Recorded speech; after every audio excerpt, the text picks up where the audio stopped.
Des questions? Oui, madame, je vous en prie. Oui, merci.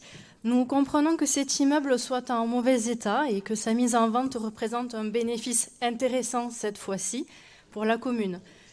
Cependant, nous regrettons que la solution envisagée aujourd'hui soit celle de la vente et qu'une opération de rénovation n'ait pas pu être envisagée en amont afin d'offrir de meilleures conditions d'hébergement à l'association qui était présente récemment dans ces lieux.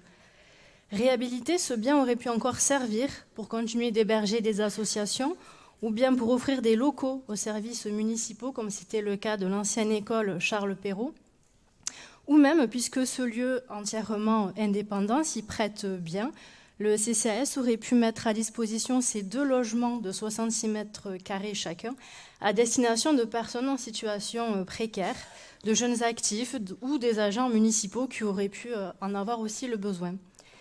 La mairie avait vendu l'année dernière 2 logements, un à LT et l'autre Passerelle, chemin de la planète, qui hébergeaient de manière temporaire des personnes défavorisées.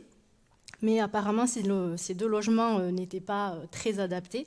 En tout cas, ici, ces 2 T3 auraient pu renforcer le service logement du CCAS, qui gère actuellement 4 appartements, pour les aider à accéder à un logement digne et les accompagner à sortir de la précarité, comme ce sont les missions du CCAS.